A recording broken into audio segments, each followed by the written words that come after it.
Welcome to the Strength for Life podcast, where smart strength training meets real life. We're Dr. Matt and Nicole Klingler, founders of Village Fitness and Physical Therapy.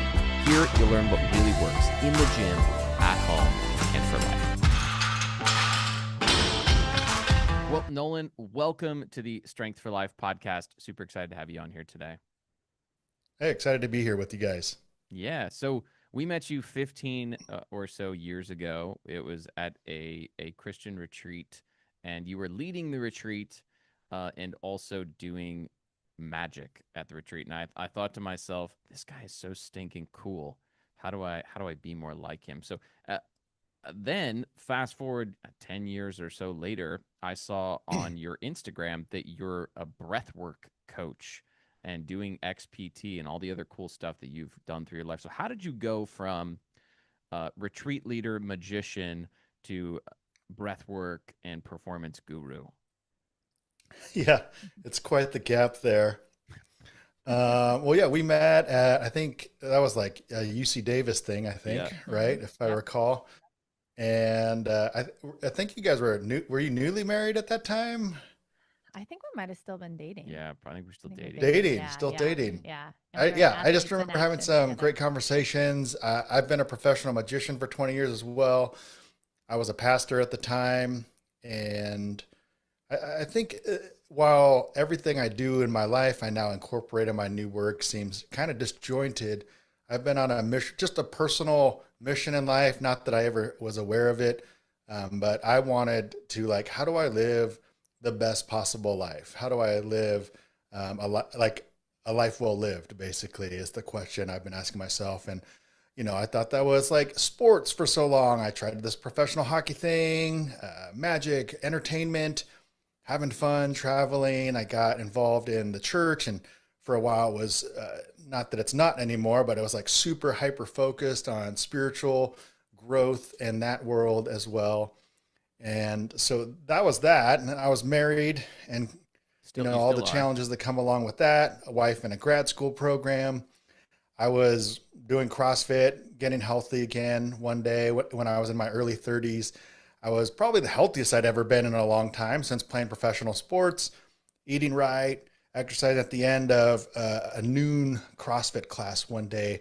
I collapsed at the end of the workout, which if you've ever done a CrossFit workout, that's not uncommon, right?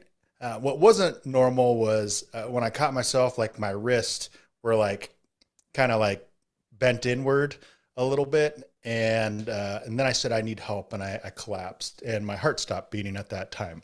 Oh my goodness. So that was not normal. No. They had to do CPR on me for a few minutes till the paramedics got there. And then they defibbed me. My heart started right back up, but I didn't regain consciousness. And so they rushed me to the hospital. There's a great hospital, one of the best in California or the countries, in Newport Beach there. And they were really concerned about brain function. So they induced me in a coma for 3 days and put me in a hypothermic state. They basically ran a wetsuit of ice water around my body for the next 3 days. And 3 days later, I woke up with no heart damage, no brain damage.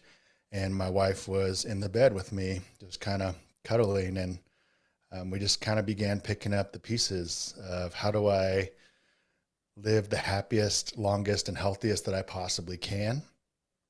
The physical recovery was the fastest part of it. I was in physical therapy in the hospital, and I was lifting the 50-pound dumbbells within a couple of weeks. The nurses were freaking out. I don't think anyone uses those dumbbells there because they're mostly geriatric patients.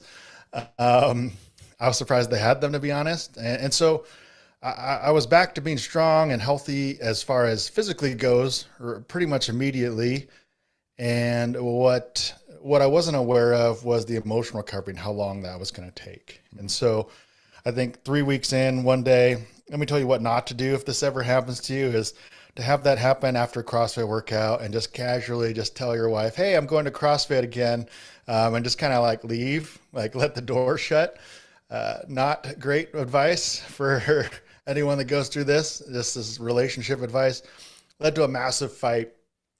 And what that woke me up to was the emotional recovery that was not even on my radar at all. And that honestly took us a couple years to figure out. We almost didn't make it. We had such different emotional experiences of the same thing. It was really hard to find each other. And so Mm.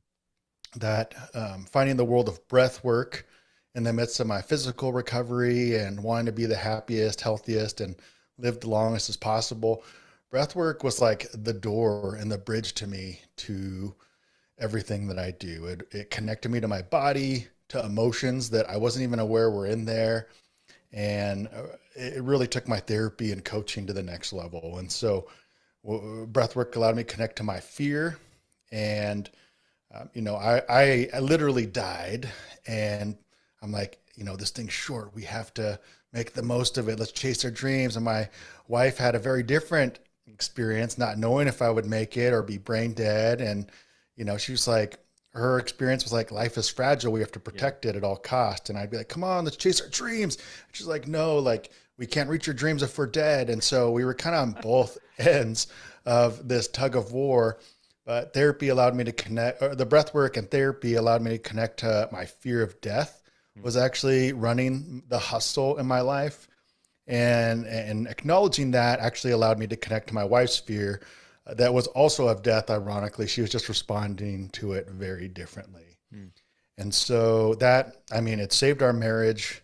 It's improved my health and sleep and all the other things, but that really just opened the door to this life, well lived, that we call it. And so That's that's awesome. how I got into this world. And now, it's changed my life on the physical, mental, emotional, and spiritual side, that we want to share it with the rest of the world.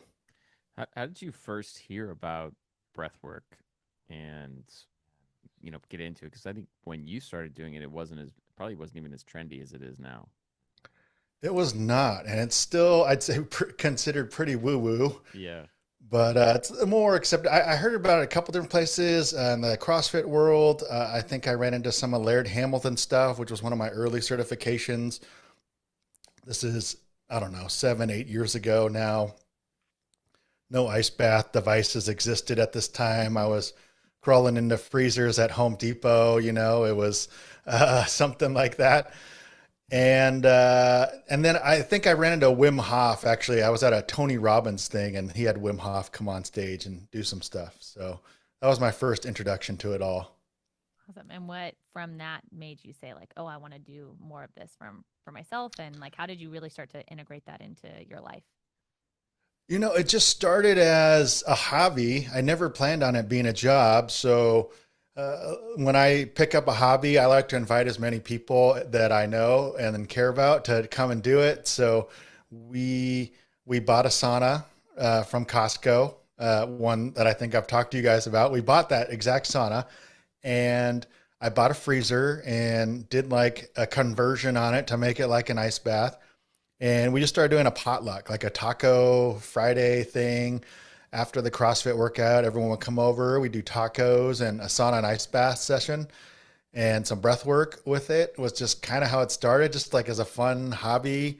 And And I how didn't many even know, I people? wasn't even super educated on the stuff that I was doing aside from like reading some articles, maybe some apps and YouTube videos. And literally, we just started seeing people's lives like be impacted and change dramatically. People feeling depressed, not feeling depressed, recovery times, sleep improving, all sorts of things like that. And I'm like, this is pretty cool. I feel like I should be educated on it, just if I'm leading people through it. Cause I mean, we had like 20, 30 people coming to this thing, and I'm not doing this professionally. So I was like, this is kind of crazy. So probably should look at my insurance policies and maybe get a little educated on this just to be safe. And yeah, so I actually got certified by Wim Hof. I'm one of his one of his highest level instructors. I'm not affiliated anymore. And then I went through Laird Hamilton stuff in the early days. I don't even think they do that certification anymore. And still, that was just as a hobby. I wasn't planning on it being work. And then COVID hit, and then that's kind of when we decided, hey, I wonder if we could turn this into a business. Love it. Yeah. So let's jump in. Let's talk about breath. So why I think if I'm a person who doesn't know about breath work, I'm thinking, well, first, what is breath work and don't I breathe a lot? Why do I need to to work on my breathing? Yeah, that's a great question. Why do I need to work on my breathing? Why, you're doing it all the time. Something I tell people is like, there's no wrong way to breathe. If you're breathing, you're Except mouth alive. breathing. Come on. Well, it's context, right? Yeah. Uh, Like mouth breathing when you're at maximum effort makes sense. The problem is most people are doing that when they're just Sleeping. sitting at their desk and watching Netflix, Mm-hmm. right? And so it's context. You're right. A majority of our time we should be breathing in and out of our nose when we're not at a maximum heart rate, which is probably 98% of the time, right, of our days. And Mm-hmm. so if you are breathing, you're alive, you're doing a good job. There's more efficient ways to breathe and ways that we're born breathing. Babies, you watch them, they naturally breathe in and out of their nose and diaphragmatically into their bellies, their whole abdomen area, actually. And a way that NICU nurses know a baby's in distress is when they move to chest breathing. They know that something's wrong medically. And so uh, now that I am doing a lot of work with therapists and coaches, I like to think things through like stress and the nervous system. And so to breathe in and out of your mouth, if your chest rises and shoulders rise when you take a big breath in, that's just a naturally stressful way to breathe. It activates your stress pathways in your nervous system, the sympathetic. And so even if it's just a little bit, that's going to interrupt your sleep, increase your overall stress and anxiety levels, impacts your immune system, impacts your creativity, all sorts of different things if you're just breathing that way all day, every day. And most Americans are. And so we usually do a quick assessment and then just get people breathing in and out of their nose and down into their bellies. That's awesome. What I guess where should somebody start with breath work? What does that actually look like practically? I think for me, and something I tell even elite athletes is how you changing and working on how you breathe all day, every day is going to have a greater impact than any other breathing exercise I give you. Okay. And that always kind of blows my mind, but it's kind of like diet and nutrition. If you're eating healthy, then maybe, a little scoop of ice cream or whatever at the end of the day, no big deal if you've built that upon some healthy habits. If you're eating Taco Bell all day and expect this tiny salad at the end of the day is going to make up for a full day's worth of poor decisions, then it's kind of delusional. Breathing's the same way. And so if we're breathing in an efficient way, healthy way all day, I'm going to say almost, it doesn't matter how you breathe during exercise because you're building that on a foundation. And so I think the easiest way to start is just putting a hand on your chest, one hand on your belly button, and then just noticing how you breathe, where you breathe. Like if you're listening to this right now, you can actually do it. I'm doing it. I'm Put one doing hand it. on your chest, I'm one hand doing on it. your Here I belly am. button, and take a big breath in through your nose and just notice what parts of your body move. Let it out. And now let's focus on this next inhale, moving the hand on your belly button first. This is easier if you lie down. Just a little tip. So let's inhale, focus on moving the hand on your belly button first. And exhale.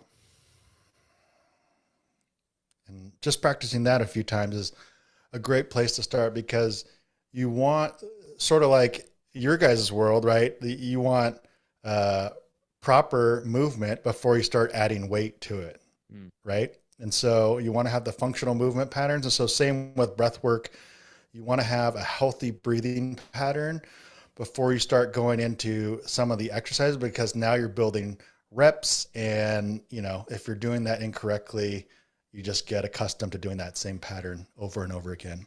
So you start with a pattern. It sounds like, I mean, I don't know where you're going to go from there, but you really want people to be moving their abdomen first or more as they breathe because of the translation to the diaphragm moving. Am I kind of understanding that correctly? Yeah. We focus on the efficient pattern first. They don't have to get it perfect, but it just begins building that muscle memory for people. We were all born breathing this way. And so it's not actually learning a new skill. It's actually just reminding our body and those old pathways that we haven't been using to reconnect. Hmm. Okay. And is what I said correct though about the diaphragm? Like, do you or the belly? Do you want to move your belly first when you breathe, or more? Is it a Yeah, first you thing or a do. You more thing? should be able to. The diaphragm is the main breathing muscle. And so we should be using that. Like if your shoulders and chest are rising, those are like secondary or auxiliary breathing muscles. And so that it can develop a lot of neck tension, back tension, shoulder tension, headaches, all just because we're using muscles 20,000 times. We take about 20,000 breaths a day. Hmm. And so we're using muscles 20,000 times a day that weren't designed for breathing. A lot of tension can build up. And so if we're using our diaphragm, that means our sides are expanding, parts of our back and our belly are expanding. That would be ideally how we breathe, even when we're breathing at a faster pace during workout. We still want to be breathing diaphragmatically. It just might change a little bit of how that looks. What would you recommend for, let's say, like in cardio? Like, how would you recommend people if they're just going for, an easy run or, maybe a hike or something where they're not like, max Nicole's been effort? running a lot I lately. have, I have. So I've been We're cheating. doing a high rocks Oh, too. nice. Oh, no, you guys doing high rocks training? You doing Anaheim? Yeah, We man. are. Yeah, Nice. that's how you know you're a millennial. Is that you're doing high rocks and probably some red light therapy. That's how you Yeah, know. yeah. That's how you dead giveaway. Dead Mm. giveaway. You're a millennial. Yeah, the heavy weight decreases a little bit, Yeah. a lot less overhead barbell movements, Yeah. and a lot more recovery tools. Yeah. Um, Yeah. We so have funny. all the recovery tools except for the sauna, which Yeah, which hopefully will we'll happen talk about soon. today. Yeah. So say I'm going out for a run, 3-4 miles. Like, what would you recommend? It's not going to be super intense. It's kind of like, zone 2, zone 3. What would you recommend to focus on with breathing for more Yeah, like I steady think state cardio? I mean, as far as training zone two, I think staying nasal breathing would be ideal. And you train to stay nasal breathing. It's also like, which should be doable in zone two, if depending on your breathing, you know, score and tolerance of carbon dioxide, that might be a little challenging. So you work up to it so you can stay in zone two. And so for runners, like staying nasal breathing also becomes just a natural governor because to go faster and move out of nasal breathing, like to keep a fast pace, usually you have to switch to some sort of mouth breathing. Now you're entering probably zone three, zone four for sure. You know, you have to start to switch to mouth breathing, maybe even zone five if you're doing an uphill push or something like that. I've seen athletes I work with that are in like zone four, zone five, a pretty long amount of time for like there to keep a pace, a fast pace. And I'm like, bro, you should not be that high for that long. It just flat, you know, like that's really stressful on your body. And so I think when you're not trying to go crazy like you're talking about, I think training to breathe in and out of your nose, you're going to stay aerobic. You know, you're not going to start developing that lactic acid now. It also helps you govern your pace as well. And you're going to be less stressed when you go into your next activity at like a high rocks event, for example. So So stay nasal as long as possible is the too long didn't read version. Correct. Yeah, I think so. And I think like for high rocks, for example, I mean, some of that stuff, I mean, wall balls and skier, like your heart rate's just going to get jacked. Like Hmm. that's pretty normal. And that's contextual, right? Like I said. And so that's fine. But the run's supposed to be the rest. I don't think it's No, the rest, but that's what no. they say, right? That's what they It's say. the I've never rest. heard that. Don't be fooled, everyone. High rocks is a run, not a workout. so true. So It's a run broken up with a few workout activities, I feel Seriously. like. so true. So say I Um, do go out for a run and I am more in like zone 3, zone 4, having to breathe through my mouth. What would you recommend is like the longest to do that? Because you said like not great for your body to be kind of flat at that intensity. Like what would you recommend is like the longest? So say I can't keep my 9 minute per mile pace for longer than like I have to start mouth breathing. Like how long do you push at that level before you're like, I should probably back off? I mean, I think that is a little bit contextual. Someone like Okay. you that's might be trying to train for pace. I mean, that's how we increase I think doing a few miles at pace and your zones a little bit higher is going to support you staying in a higher pace while nasal breathing.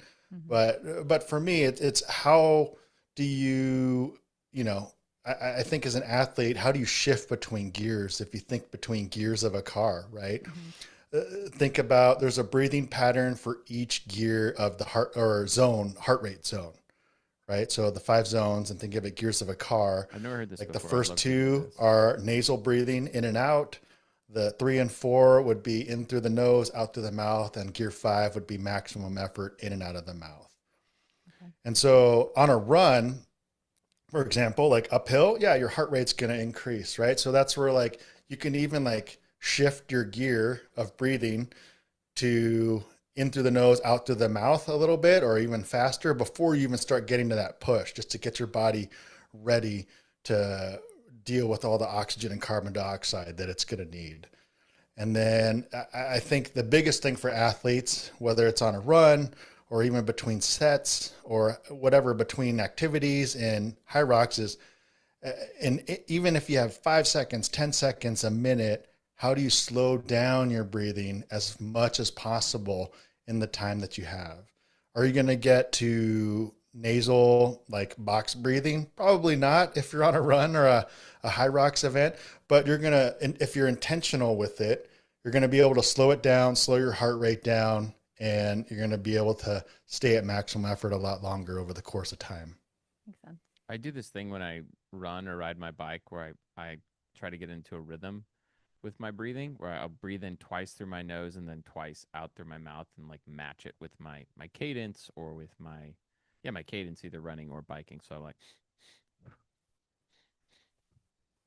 I don't know if that's a good thing or not. I didn't even think about it. I just started doing it. A buddy I was riding with was like, dude, you have this weird breathing pattern. You like breathe in through your nose twice. He's a physical therapist too, Eric, who you met. Oh, nice. He was like, yeah, man, you got this weird breathing pattern. Did you read about that in some research or something? I was like, I don't know. I just do it. It's actually, it's almost like the physiological sigh breath where it's Hmm. kind of a naturally de-stressful breath. Yeah, So it's very de-stressful. How about with strength training? So Mm-hmm. my understanding of breath with strength training is that the Valsalva gives you the most stability in terms of intra-abdominal pressure. An exhale would be next most stable. An inhale would be least stable for I intra-abdominal pressure. Um, then with the kind of caveat of somebody with pelvic floor issues, holding their breath while lifting really heavy weight can create problems for the pelvic floor. Um, and so my general recommendation for people is, inhale on the exhale on the concentric or the forceful part of the lift, inhale on the eccentric. As the weight gets heavier and heavier, you're probably going to need to go towards more of a breath hold as you lift. But I don't know, what are yeah, your thoughts on great. that? No, that's great. That's right on. I think I always use the analogy of like a soda can Yeah, or some sort of can, when it's pressurized. I believe, if I recall, it can hold about 1,500 pounds a soda on can top of one or soda can. oh wow, Uh, yeah. So, and then, you open it, I don't know if you still do this, but as kids, used to crush them for the recycler, always. it like relatively easily. Right. And so I think our thoracic cavity is the same. And so having it pressurized, especially as we get into higher weight, like having that thing full pressurized, like the whole weight belt, I think this is where I see this in the CrossFit world where people are like cranking that weight belt so tight that they can't even expand their bellies for breathing, right? Like that's actually the incorrect way of using a belt. It's supposed to be a cue to be tight when you have that full thoracic breath, diaphragmatic breath in there, and then it's tight when you have that full breath in. Usually Olympic weightlifters are doing that, right? You see that. Hmm. I see that more in the CrossFit world where they're cranking it super tight. So yeah, I think that hold right there when it's super heavy, and then yeah, exhale as you're doing the forceful part. You're right on. I think the pelvic floor, that's a great caution, right? Because more pressure if it's a weak pelvic floor. Women postpartums experiencing incontinence, that could be I think we used to see women in the CrossFit world just, I mean, lifting heavy weight, and it used to be. I mean, I think this is just where some of the unhealthy things happen, but some of the culture was like it's like a badge of honor, To pee your pants. to like have your calluses or like pee while you're doing that. I'm like, I don't think that should be a badge of honor. Calluses maybe, but not the Like, peeing. That can't be good. yeah, yeah. So like it would be common just for, I think women, not even postpartum, to have pelvic floor blowouts during like some of the super heavy lifts. Pelvic floor gives out. But I'm like, that's probably not where we want to be. And so there's a lot of pelvic floor breathing exercises you can do to strengthen that without any weight to get to that level. That's awesome. Can we talk about nose breathing and sleep and mouth tape? Um, we've been using mouth tape for like the last Maybe year. year Yeah. or so. Um, Nice. yeah, and I mean we've changed a bunch of stuff in the last year, so it's tough to say if things are from that. But we've both been sleeping really well. Also, our kids now sleep through the night, so that helps. But yeah, I've Awesome. noticed. I know, I've noticed like better sleep. But again, tough to say if it's from the mouth tape. Um, But I do notice you snore less. So that's 100%. good. Yeah, He doesn't that's snore definitely true. hardly at all.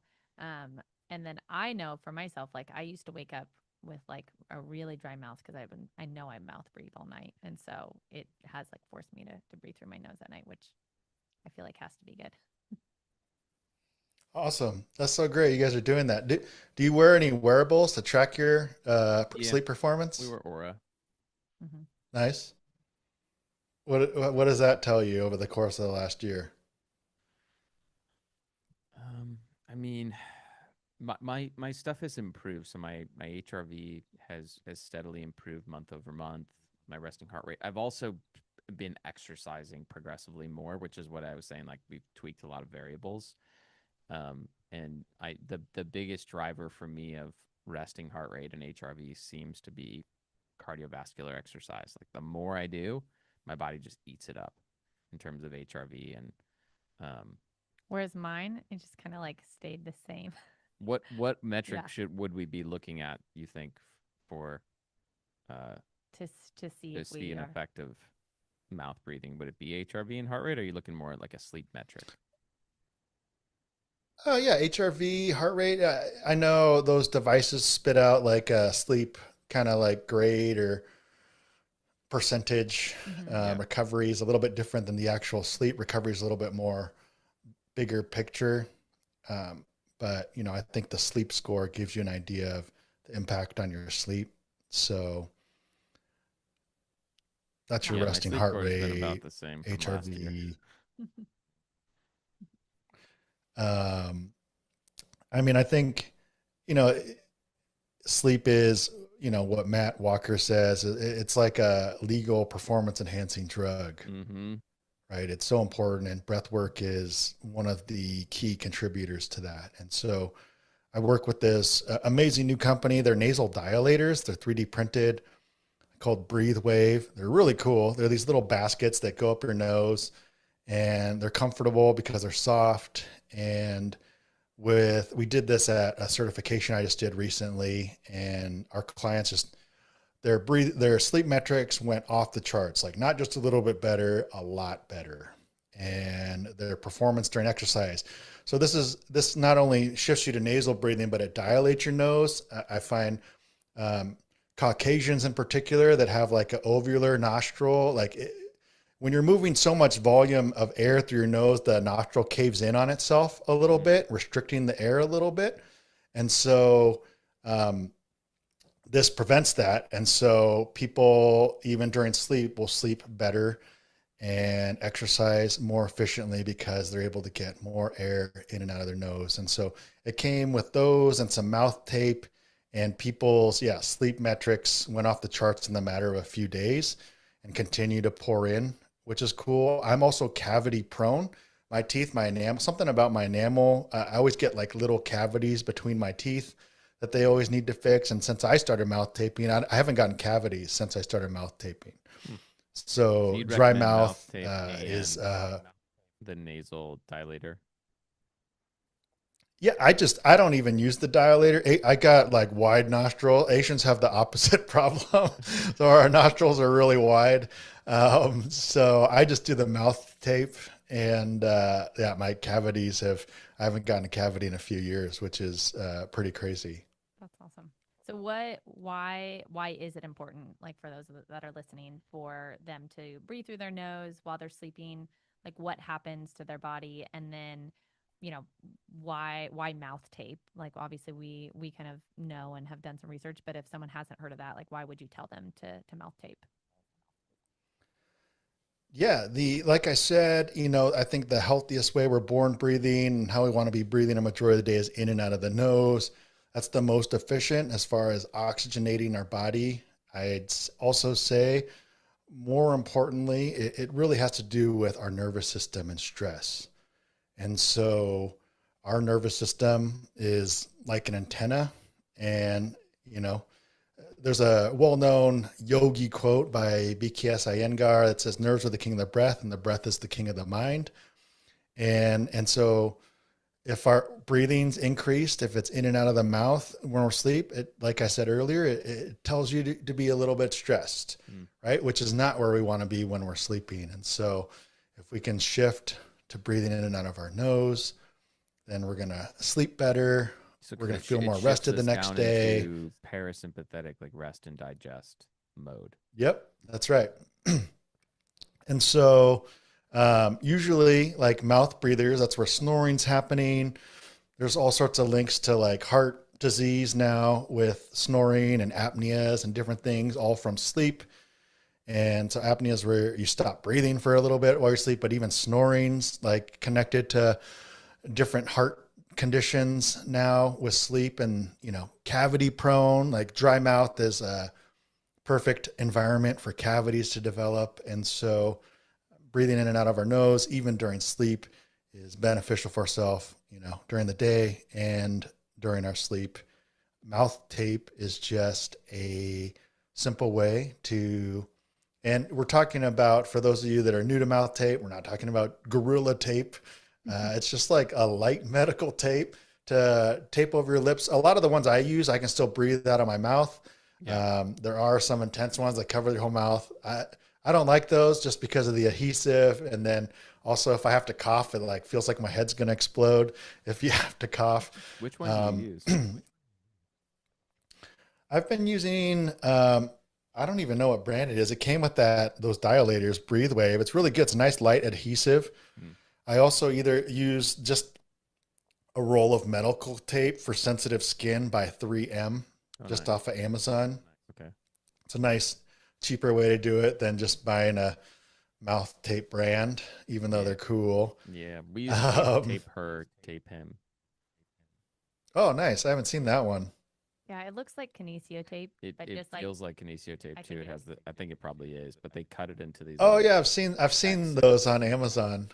Yeah. The other one I like is Patrick McEwen from Oxygen Vance. He makes one, what's it called? Myo tape, and it goes around That guy's intense. your lips here. So you could still like talk and like do things with your mouth a little bit if you need to. But you're talking kind of funny, but you can still talk a little bit, What do you think of mouth tape for kids? Mouth tape for kids? Mm-hmm. Yes. Is that what you said? Talk less. No, so they don't breathe through their mouth. For car rides and stuff like that. Great. We use it as a threat. No, a friend of mine, an old neighbor, he came through our certification. He's been doing mouth tape with his kids, and kids take to it really easily. They don't have as many years of practice of mouth breathing. So it's they adapt to it pretty easily. And I noticed like his feedback is, they seem like they have more energy, and he's seen some noticeable differences by having his kids start to mouth tape. So I think that's pretty cool feedback. How old are his But kids? that also is like, what was that? How old are his kids? Oh gosh, Hazel, I want to say they're like maybe 8 and 10 or 11, something like that. All right, we're in. We've got a 9-year-old mouth breathe, so we need him to stop breathing through his mouth at night. Yeah. Yeah, they take to it pretty even younger than that, I've seen. And then another part of that is going to connect to nutrition, which I know you guys are big on. You guys, and so this gets into a little bit of the nuance of the science, but just based on what they're feeding kids at school, processed food actually naturally creates mouth chest breathing. Processed food is acidic, and so your body naturally wants to offload carbon dioxide to balance out the acidity of the food. So it will actually typically shift to naturally, without you thinking about it, mouth and chest breathing, and to balance out your pH level of your body to 7.3. The problem is this also creates a habit of craving acidic and processed foods. And so there's there's a doctor called the breathing diabetic. I love him. I follow him, but I mean, you can change a lot with nutrition, with just your breathing, or your body's metabolism with just breathing. It's incredible. Yeah. Cool. What is your breath practice every day or weekly? Like, how do you actually implement this practically as a breath guru? That is a great question. I don't actually typically do, like when I guide people, I've guided you guys through like a 15, 20-minute journey. I don't got time to do that every day. I don't know that anyone does, busy people. And so for me, what I give my clients in my daily practice is, how do I incorporate it with things I'm already doing? And so for me, a lot of times, now like the healthy breathing thing's not as much of a thing, so I don't need to focus on that as much. So for me, a lot of times just like noticing moments where I'm stressed and taking time to slow down my breathing, whether that's during exercise. My wife and I do a lot of couples work as well. And so so in the therapy coaching world, there's this, like that yogi quote I quoted earlier, right? Nerves are the king of the breath. Breath is the king of the mind. There's this idea that story follows state. This is that nervous system, right? If we're stressed, your nervous system is like an antenna for story creation. And if it's stressed, it's geared its radar to hone in on stories that are rooted in fear and scarcity. And so when you're a couple or in any relationship, and you're in a stressed situation based on getting emotional in that moment or the day's stress, whatever that is, then, you're kind of looking for the worst in that person, and you make up these stories that are rooted in fear and scarcity and that they're out to get me. And so we will literally just have them stop, have a couple stop, they hug each other, and they do 2 belly breaths together. It's kind of funny. It breaks it up. And then you feel the other person's belly hitting yours, which is just kind of a weird sensation we don't always feel. But immediately after, it de-escalates the situation. They can have a more productive conversation. And people that I've heard, they're like, that's so silly. And they always text me after, like, oh, I actually did it and it actually works. So, such as marriage, I use that one on the regular and any relationship, but even work, when I'm stressed, I take a few deep breaths before I answer someone, an email or something like that. So really incorporating that as much as possible. And then every once in a while, going through the full thing that I guide you guys through is a nice treat. Like, especially when I'm feeling sick or some sickness coming, or I travel a lot, I would work in the Wim Hof method sometime, because, ever since I started practicing that, I haven't gotten sick in years. So That's cool. How does that work physiologically? So you're hyperventilating and then doing a breath hold at the end. Why does that seem to signal to the human body to up regulate the immune system, or for the immune system to work better? yeah, I think I haven't seen any language on this, but reading through all the medical research, to me, it simulates like exercise in some ways. If you think about exercise, right, it is a short-term amount of stress, right, that has a lot of benefit to growth and resilience. And so the breath work and the Wim Hof method, which is 30 to 40 hyperventilation breaths. Fully in, We fully out. yeah, yeah. It's you've listened to a lot of his recordings. Very good. Like away. Breath hold. um, and then you hold it on an exhale for 30 seconds to a minute-ish, and then you inhale and hold that for 10 to 15 seconds. That would be one round. You typically do 3 to 4 rounds of that. And I think it simulates a version of exercise. You notice your heart rate increases. And so even though it's a stressful way of breathing that we talked about, in and out, breathing faster, a lot of times at the very least out of the mouth, similar to exercise, even though it's a stress at the end of it, you have this dip effect, right? Where it's actually really relaxing and helps your body become stronger. Cool. Love it. Let's jump to hot and cold. Um, and maybe we'll talk about about sauna first. So Nolan came to Village. He's come twice now, I think at least, and he brought a barrel sauna on the back of a Yeah. trailer, and these two Rubbermaid tubs that fit a human, and he pours water in there, dumps a bunch of ice in. How many pounds of ice do you put in those? Usually like 200 pounds ish, something like that. Whoa, 200, dang, in each one.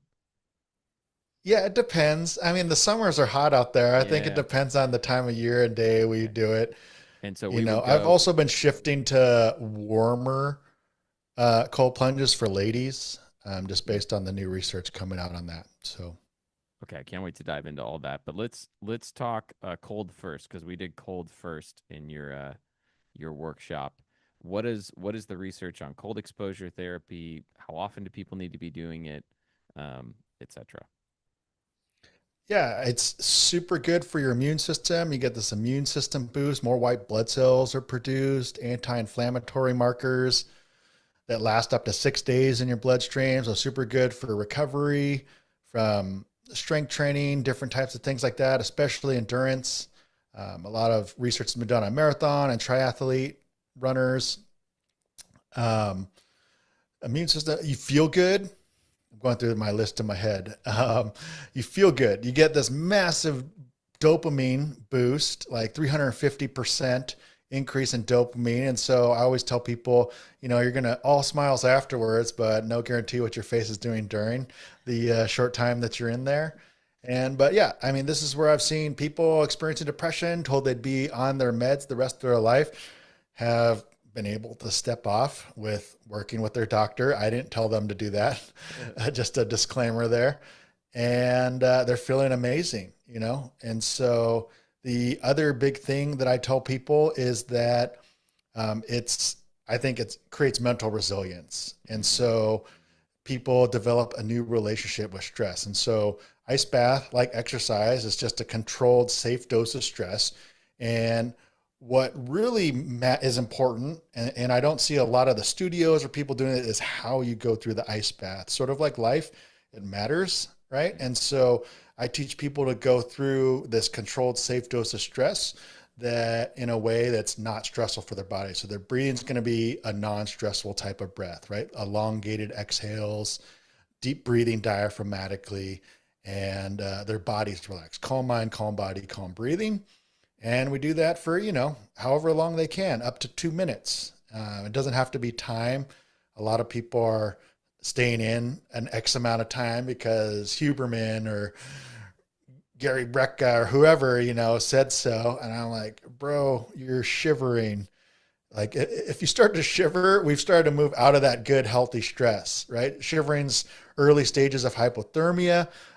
This happens more with males, just stereotype, but that's just the data I have that are trying to muscle their way through it, which was the way we did it in sports growing up as well. You muscled your way through it, but actually creating a calm response during that process is way more supportive.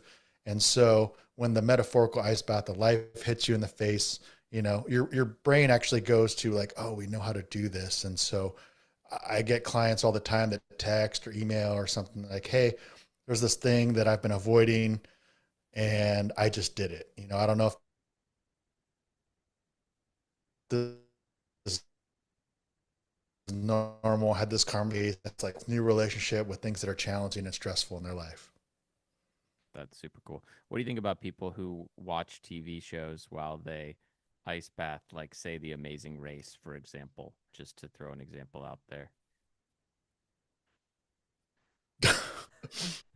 I just drooled because I laughed so hard there. That got caught on camera. Is that a habit of yours? I just like to distract myself. So I will put on a show and yes, I will watch The Amazing Race So sometimes while embarrassing. I do my We're gonna need to show. do a belly hug after this because I'm just I mean, how long are you in there for that you can watch it? Well, she's 2 minutes. She 2 just minutes. rushed it for 2 minutes. But it's like a one of it's like my guilty pleasure. I'll watch it while I'm Yeah, like doing dishes or folding laundry, and so I'll usually be doing chores, and then it's like, oh, it's time to cold plunge and go in the hot tub. So I just take my show out and I put it on, and then it goes really fast, and I don't notice the cold as much. But maybe that's not the right way to do it. So tell me. fair. Yeah.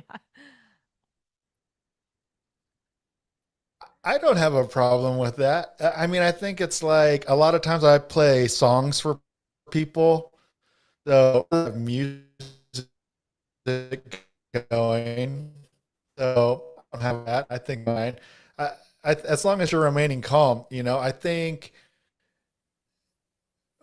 I try to get people to not to do is to like sort of dissociate from the moment. Mm. Okay, that makes sense. Like I want people to be, I want you to be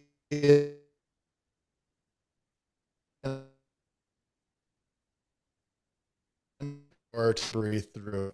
Did I lose you? Yeah, you lost us for a sec there. We're back though. I think we're back. Yeah. There. Did I lose you for a second? Yeah, you did. Yeah, I think Back? it's a connection thing. Yep, we're back. There you are. Sorry. Well, can you start that over? You were saying Where did I lose you? Um, fully focused, mentally present, something like that about being in cold exposure.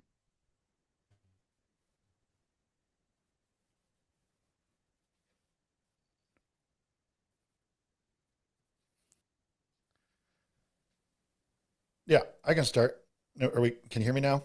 Yep. yeah. Mm, Jams will need to cut that part. yeah. Okay. You can hear me? It's still kind of breaking up a little bit.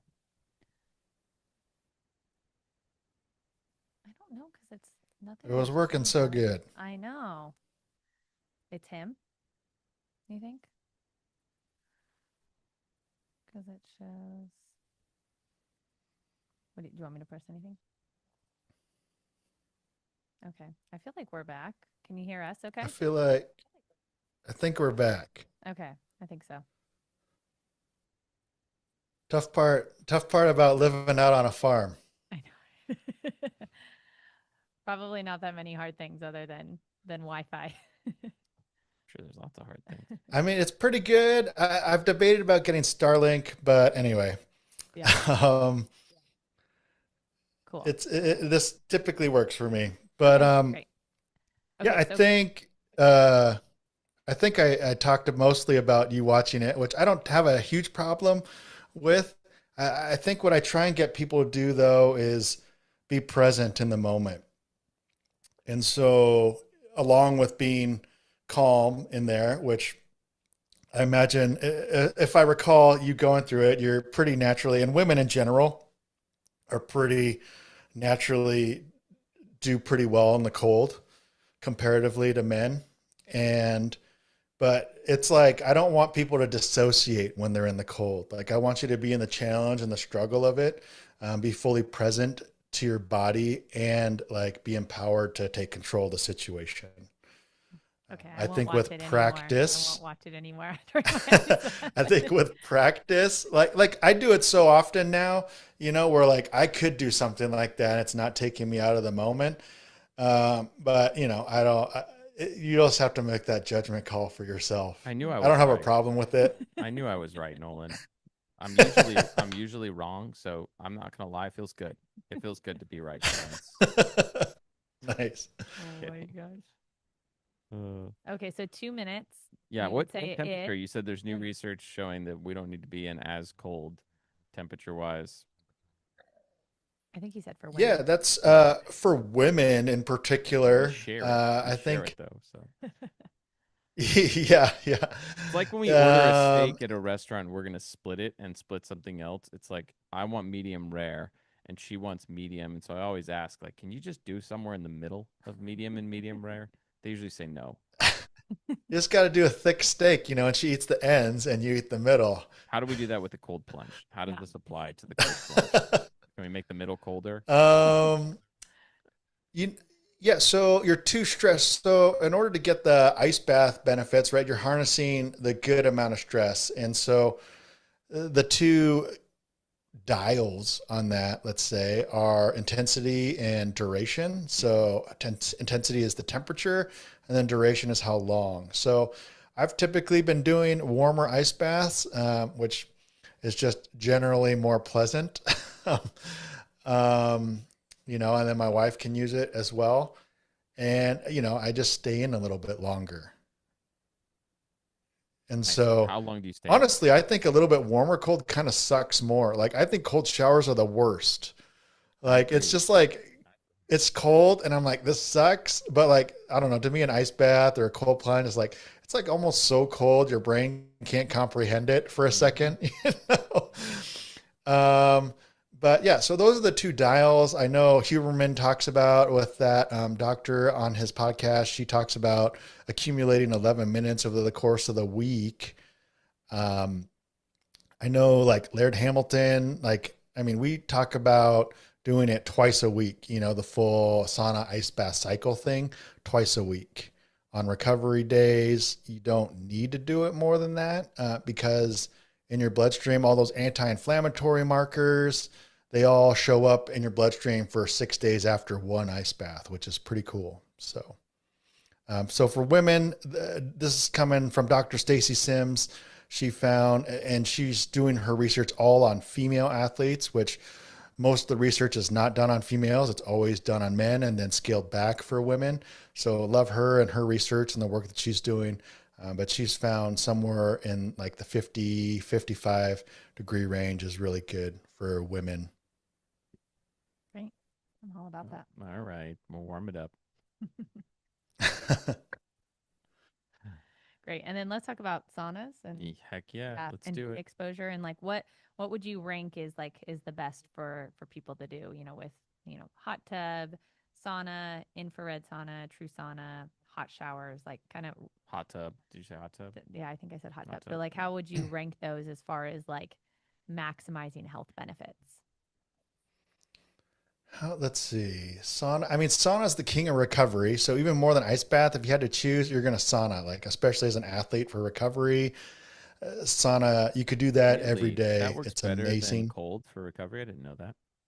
Yep, 100%. Hmm. Yeah. So it increases your blood flow. So you're moving the toxins you built up a lot faster just because of the blood flow increase. You start getting above the 200-degree threshold. You're getting EPO, erythropoietin production, more human growth hormone production above 200 degrees as well.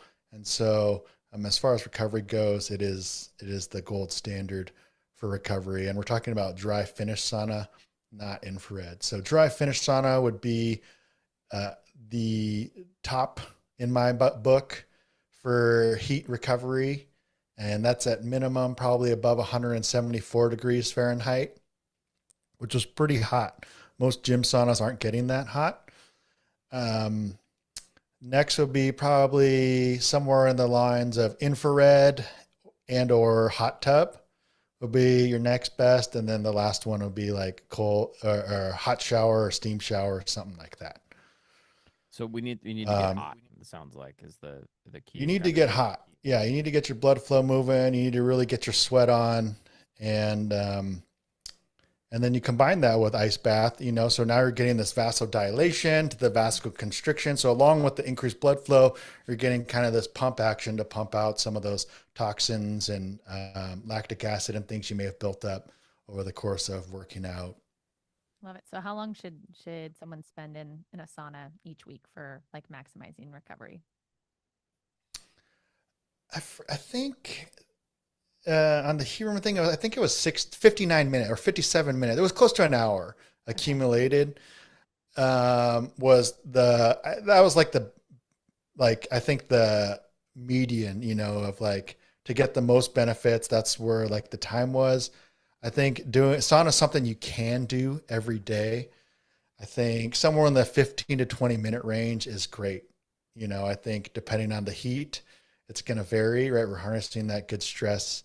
But I like because of I'm bent towards the heart health because of my incident.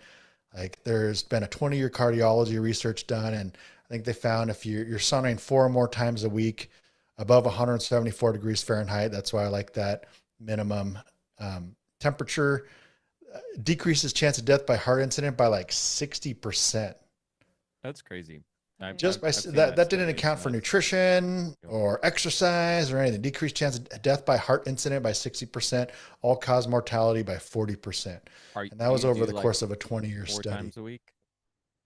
4 times a week, 174 degrees, 20 minutes.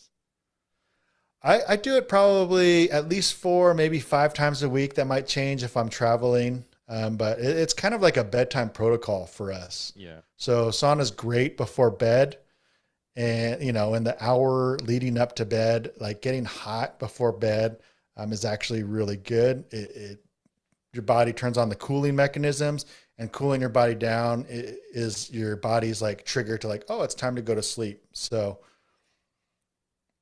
great. I love it. Cool. Well, I think we need to get a sauna. Let's do it. So, if someone doesn't have access to a sauna, then what would you recommend after that? Hot tub? Obviously, you said shower, and then like how long? Hot tub, yeah, would be the next one. Or a lot of gyms have saunas, so maybe your gym has a sauna, hot tub, and then hot shower is even really effective. So when I'm traveling, sometimes at night at the hotel, if they don't have any one of those, I'll just take a hot shower before bed. Love it. Yeah. So obviously we're not going to touch on too much exercise and nutrition. We talked about that stuff a lot on the pod, but we talked about heat, we talked about cold, we talked about breath. What are other things that a person should be considering for optimal aliveness and health?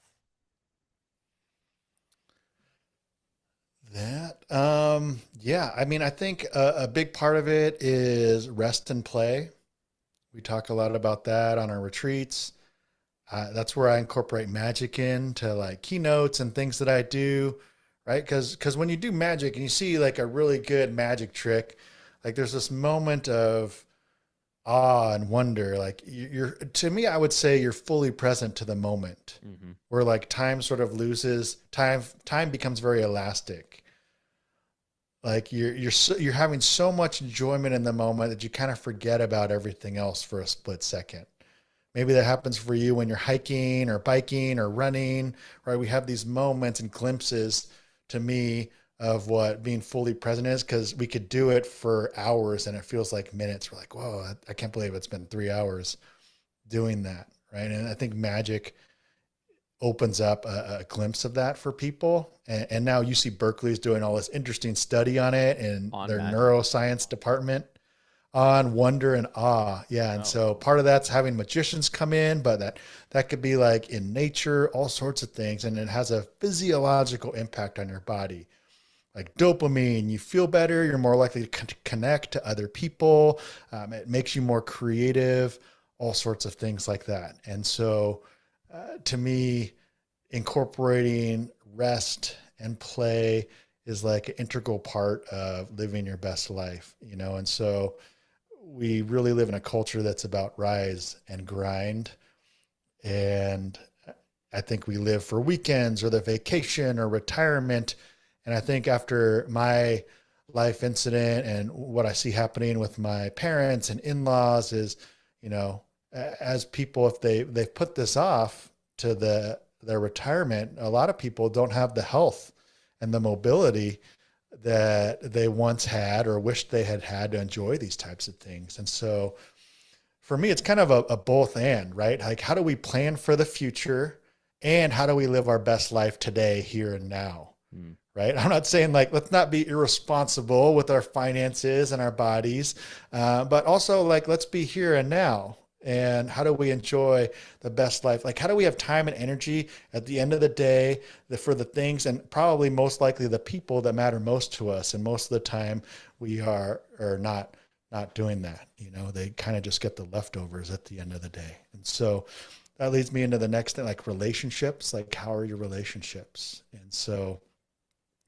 that's where, you know, optimizing your life is optimizing your relationships, your rest and your play.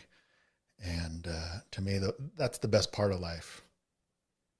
How do you optimize play and rest in your life? You said you need to leave time and energy for that in the day, but what does that look like practically for you and for the people that you coach? I think you have to make it a priority, right? I love the Jewish practice of Sabbath, for example, right? And if you haven't ever experienced a Sabbath with a Jewish person, I highly encourage making a Jewish friend and doing it. It's a beautiful process. I've got to experience it in Israel, and like it's like they have to prep the day before, like cook extra, like there's timers on electricity because they can't turn on light switches, no phones, so you make plans with friends before and you just have to show up, you know, and you can't text them that you're not running late or showing up, you know. Like it's really about intention and attention to things you already do. And then they do the Sabbath and it's this beautiful experience where like the food's all made, like you just get to have laugh and enjoy these conversations with people you love, play games, and it's a beautiful day. Versus where I would say in the Western evangelical world, or at least my practice of Sabbath in that culture has been like, oh, like Sabbath, like I'm gonna sleep in, like I'm gonna watch a show, and that show turned into like 4 episodes, you know, and then all of a sudden it's the afternoon and I'm like, oh, I don't really feel more rested. And a part of that is because I wasn't intentional with how I planned out how to use that day.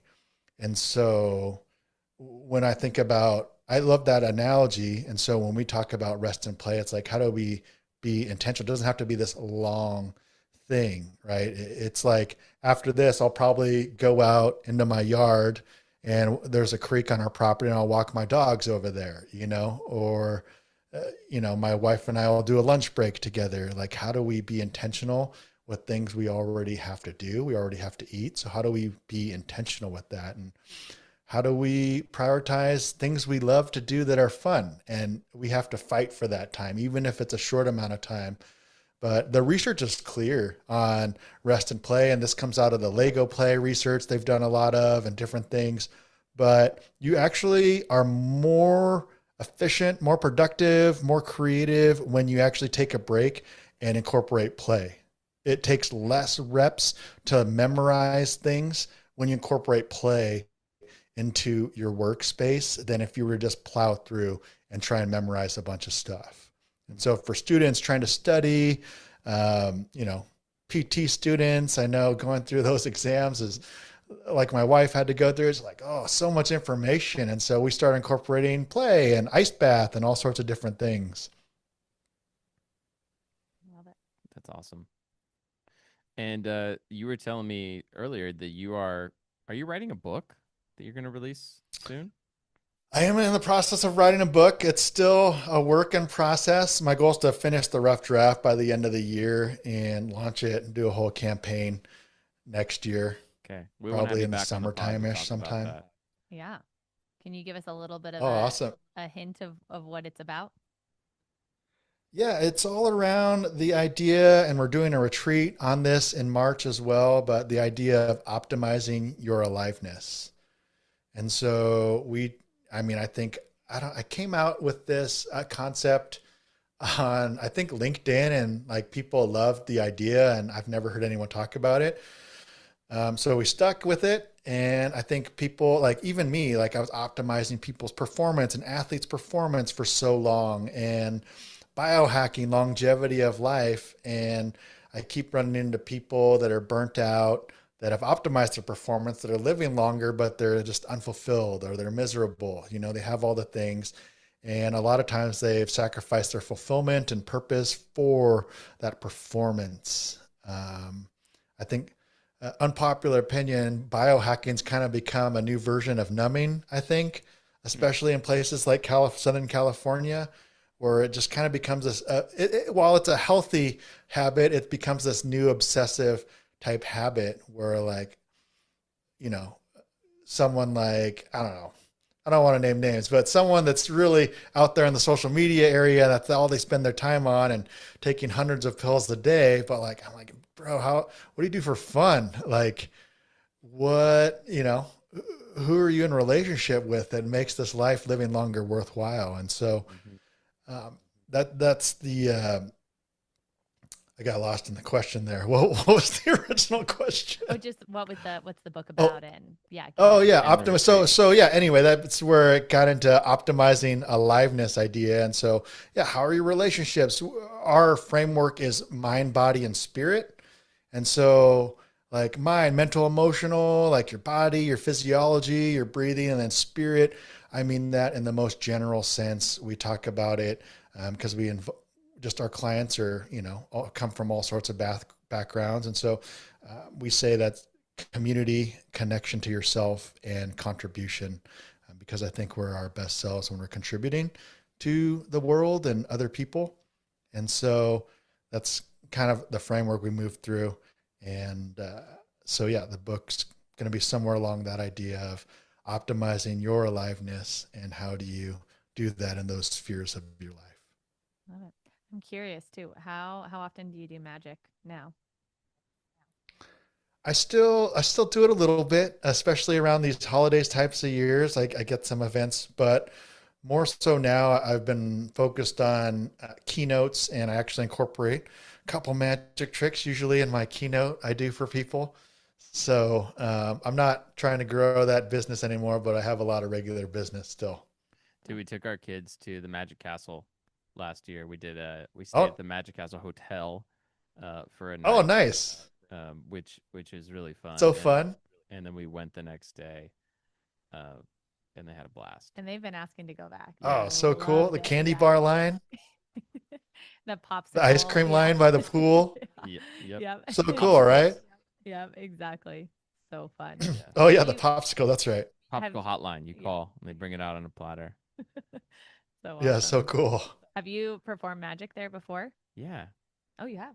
I didn't know that. I've done all sorts of like I've done private events there, Okay. and I've done like shows for like my guests there that anyone's welcome to walk into those showrooms. I haven't done a whole week set there Okay. That's awesome. because when you get hired there, you do 4 shows a night for a whole week. Okay. Wow. That's a lot. Dang. It is a lot. That's awesome. Cool. Well, where can people find you on the socials and the interwebs? I'm in transition right now. I I'm saw having a that. new website built up, but they can currently find me at it's powercoachingnow.com or at powercoachingnow. That is, but we're in the middle of a rebrand. We're all putting it under the Inner Power Institute. So at some point that'll be changing in the near future here. Cool. That's exciting. I asked ChatGPT about you this morning just to make sure there wasn't anything I don't know, and it actually did a pretty good job of summarizing you and your business. But it had a picture of someone that's not you, just some other Asian guy. Just so you Nice. know, ChatGPT knows a lot about you, but it doesn't know what you look like. Um, Well, to be fair, my friends back in the Facebook days when people use that, my friends that were all white people, they used to tag random Asians in pictures Oh as my me God. in their Facebook pictures. So there's random tags of Asian people that are say Nolan Kim on it. oh my gosh, that's so good. That is. I like your friends. That's funny. Man. Well, thanks, Nolan. This has been awesome. Appreciate you sharing your wisdom and knowledge with our community. I think it's gonna be really valuable for people. Awesome. Thanks for having me. Have a great day, man.